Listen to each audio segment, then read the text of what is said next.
کہ جو آپ کے ذہن کو بھی پڑھ لے گا اور جو آرڈر آپ دیں گے اس کی بھی کمپلائنس کرے گا۔ قرآن مجید بھی ان دونوں سطحوں پر جنت کی نعمتوں کا ذکر کرتا ہے۔ ابھی ہم نے مغرب کی نماز میں وہ آیات سنی ہیں، وَلَكُمْ فِيهَا مَا تَشْتَهِي أَنفُسُكُمْ، تمہارے لیے جنت میں ہوں گی وہ سب چیزیں جو تمہارے جی چاہیں گے۔ اظہار نہیں کیا، جی نے چاہا تو پہلے سے موجود ہوگی۔ وَلَكُمْ فِيهَا مَا تَدَّعُونَ، مزید برآں جو کچھ بھی مانگو گے حاضر کر دیا جائے گا۔ پھر انسان جب گھر بناتا ہے تو اس میں وہ ریلیکس ہونا چاہتا ہے، اسی ریلیکسیشن میں ایک اہم جز جو ہے وہ انسان کا جنسی جذبہ ہے، اس کو بھی انسان انجوائے کرنا چاہتا ہے، ایکسرسائز کرنا چاہتا ہے۔ تو قرآن مجید میں اس کا بھی بھرپور بندوبست جو ہے وہ بیان کیا گیا ہے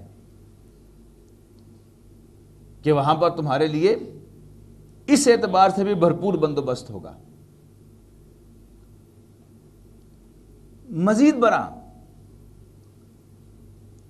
کہ انسان گھر بناتا ہے تو وہاں وہ عیش و آرام کرنا چاہتا ہے۔ اب عیش و آرام کرنا چاہتا ہے تو پھر اس کی بیوی خود جو ہے وہ اٹھ کر ساری سروس کرے گی، تو پھر اسے محسوس ہوگا کہ یہ تو کچن میں کام کر رہی ہے، یہ میں اس کے ساتھ بیٹھ کر گپ شپ نہیں لگا سکتا، انجوائے نہیں کر سکتا۔ اور اگر اس کی جگہ پر کوئی ملازم لے کے آئے گا تو پرائیویسی میں خلل آئے گا۔ قرآن مجید نے اس ڈائلیما کو بھی حل کر دیا۔ غلمان مخلدون، چھوٹی عمر کے لڑکے، یعنی اگر آپ کے ملازم جو آپ کو سرو کر رہے ہوں وہ مرد ہوں یا عورتیں ہوں، بالغ ہوں گے تو آپ ان کی موجودگی میں اپنے گھر والوں کے ساتھ کمفرٹیبلی بیٹھ نہیں سکتے، آپ ابراہٹ سی محسوس کریں گے۔ بڑی مزے کی گفتگو ہو رہی ہے، ادھر سے ملازم آ گیا تو آپ ایک دم چپ کر جائیں گے، اس کا انتظار کریں گے وہ برتن اٹھا کے چلا جائے تو پھر آپ گفتگو جاری رکھیں گے۔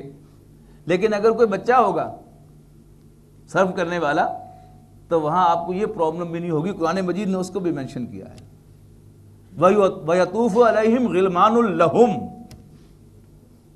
بعض لوگوں نے خام خواہ اس کو ایک غلط رخ دیا ہے کہ شاید یہ عورتوں کی لذت کا سامان ہے۔ قرآن مجید نے بڑا پکا بندوبست کیا ہے۔ وَيَطُوفُ عَلَيْهِمْ، یہ مذکر کا صیغہ استعمال کیا، اور ان کے گرد طواف کریں گے، یعنی ان کے گرد گھومے پھریں گے ان کے اندر۔ غلمان لہم، پھر مذکر کا صیغہ استعمال کیا ہے۔ مبادہ اس کو کوئی سمجھے کہ یہ لہنہ ہے، لہنہ نہیں ہے، لہم ہے یہ بھی، اور اس کا مقصد بھی صاف واضح ہے۔ غرض ہے کہ وہ تمام انسان اس دنیا کی زندگی میں کماتا ہے، محنت کرتا ہے، مزدوری کرتا ہے، جاب کرتا ہے، انڈسٹری بناتا ہے، اور وہ غلہ اگاتا ہے، کپاس اگاتا ہے، لے دے کے بناتا کیا ہے؟ ایک گھر بناتا ہے اپنے زوم کے مطابق ہمیشہ رہنے کے لیے، لیکن وہاں رہتا نہیں ہے۔ رب العالمین کیا کہتا ہے؟ رب العالمین کی رہنمائی کیا ہے؟ اب وہ لفظ رہنمائی کو پھر جوڑیے، رب العالمین کی گائیڈنس کیا ہے کہ تم اچیو کرنا چاہتے ہو اس دنیا میں، گھر حاصل کر کے آ جاؤ، تم اس دنیا میں میرے لیے کام کرو، میرے دین کے سپاہی بن جاؤ، میرے دین کی سربلندی کے لیے جد و جہد کرو، اپنا تن من دھن میرے راستے میں لگا دو، تو پھر میں تمہیں یقین دلاتا ہوں کہ میں تمہیں تمہاری مرضی کا گھر دوں گا، جس میں سے تم کبھی نکالے نہیں جاؤ گے، جس میں تمہاری ضرورت کی بھی ہر شے ہوگی، تمہاری چوائس کی بھی ہر شے ہوگی، اور تمہاری لذت کا بھی بھرپور سامان ہوگا، اور سب سے بڑھ کر میں تم سے راضی ہوں گا، اور تمہیں میرا دیدار نصیب ہو جائے گا۔ اب اگلا سوال کہ قرآن مجید میں یہ ہدایت ہے کیسے؟ ہم قرآن مجید کھولتے ہیں تو اس میں سے ہمیں کوئی ایسی چیز نہیں ملتی کہ ہدایت number 1، number 2، number 3، number 4، number 5، ہے کوئی ایسی شے؟ نہیں۔ پھر قرآن مجید اپنا تعارف کرواتا ہے کہ میں کتاب ہوں، ذالک الکتاب لا ریب فیہ۔ اس پہلو سے بھی ہم دیکھتے ہیں تو ہمیں یہ کتابوں جیسی کوئی شے دکھتی نہیں ہے، اس لیے کہ ہم جن کتابوں سے واقف ہیں ان میں ایک ٹیکسٹ بک ہے جس میں پہلے انٹروڈکشن ہوتا ہے، تعارف یا پریفیس، فورورڈ ہوتا ہے، کچھ بھی نہیں۔ یہاں پر نہ فورورڈ ہے، نہ پریفیس ہے، نہ انٹروڈکشن ہے۔ پھر ہم ناول سے واقف ہیں، افسانے سے واقف ہیں، ڈرامہ سے واقف ہیں، سٹوری سے واقف ہیں، پھر سائنس کی کتابیں ہیں، تاریخ کی کتابیں ہیں، جغرافیہ کی کتابیں ہیں۔ قرآن مجید نہ ہمیں ٹیکسٹ بک نظر آتی ہے، نہ ہمیں یہ ناول نظر آتا ہے، نہ افسانہ نظر آتا ہے، نہ یہ کوئی فارمل سٹوری ہے، یہ سوائے حضرت یوسف علیہ السلام کی کہانی کے جو قرآن مجید میں آئی ہے کہانی کی طرح۔ باقی کوئی کہانی قرآن مجید، کہانیاں بے شمار ہیں، قصے بے شمار ہیں، لیکن کہانی کے انداز میں سوائے ایک کے اور کوئی نہیں۔ حضرت موسیٰ علیہ السلام کی کہانی دو طرح سے بیان ہوئی ہے۔ سورہ طٰہٰ کے اندر حضرت موسیٰ علیہ السلام کی سوانح حیات وہ ڈرامے اور مووی کی طرف بیان ہوئی ہے کہ درمیان میں سے شروع کر دیا کہ موسیٰ علیہ السلام اپنے اہل خانہ کے ساتھ جا رہے تھے، رات کے اندھیرے میں، سردی بھی بہت تھی، اندھیرا بھی بہت تھا، راستہ بھول گئے۔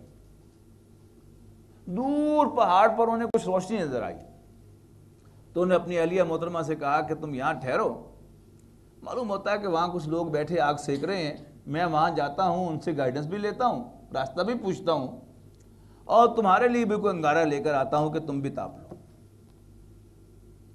وہاں جب پہنچے تو ایک دم حکم آ گیا، موسیٰ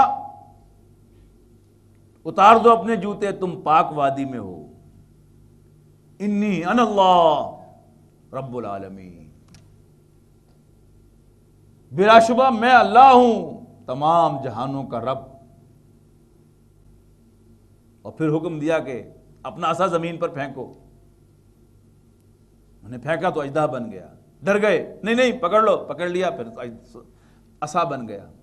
کہا کہ اپنی گریبان میں سے ہاتھ بغل میں لے کر جاؤ، لے گئے، نکالو باہر، نکالا تو بالکل سفید تھا۔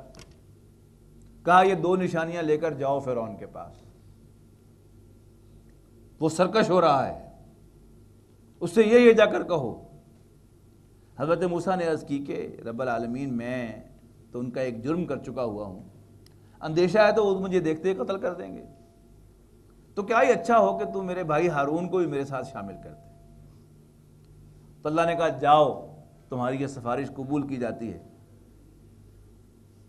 اور ساتھ ہی فرمایا کہ یہ تو ہمارا ایک احسان ہے تم پر، ہم نے پہلے بھی تم پر ایک احسان کیا تھا جب ہم نے تیری ماں کو وحی کی تھی کہ تو اس کو ایک صندوق میں بند کر کے دریا میں بہا دو۔ اب یوں حضرت موسیٰ علیہ السلام کی کہانی بالکل ڈرامائی انداز میں اور مووی کے انداز میں شروع ہو گئی، اب بچپن سے لے کر وہ باقی کہانی بیان ہو گئی۔ یہی کہانی سورہ قصص میں وہ تاریخی انداز سے بیان ہوئی ہے کہ بچپن سے اس کو بیان کیا کہ ایک قوم کو دوسری قوم نے غلام بنا رکھا تھا، وہ مستضعفین تھے، اللہ کو ان پہ رحم آ گیا تو اللہ تعالیٰ نے حضرت موسیٰ علیہ السلام کو پیدا فرمایا، وہ سٹوری کا انداز ہے۔ تو قرآن مجید میں کہانیاں بھی ہیں، قصے بھی ہیں، بے شمار ہیں، لیکن اکثر و بیشتر قصے کا انداز نہیں ہے۔ یہی حضرت موسیٰ علیہ السلام کی کہانی، وہ کون سا سپارہ ہے قرآن مجید کا جس میں حضرت موسیٰ کا ذکر نہیں ہے؟ سچ تو یہ ہے کہ حفاظ کے لیے سب سے زیادہ پریشان کن شخصیت حضرت موسیٰ علیہ السلام کی ہے کہ وہ جس سپارے میں جائیں حضرت موسیٰ علیہ السلام، الفاظ بھی اس جیسے، واقعہ بھی وہی، ایک آدھ لفظ کا فرق، یا ایک آیت جو ہے وہ ایک ہے اور ادھر جو ہے وہ بات جو ہے وہ 11ویں پارے میں آئی ہے اور ادھر وہ بات جا کے 23ویں پارے میں آ رہی ہوگی، لیکن پھیلا ہوا ہے۔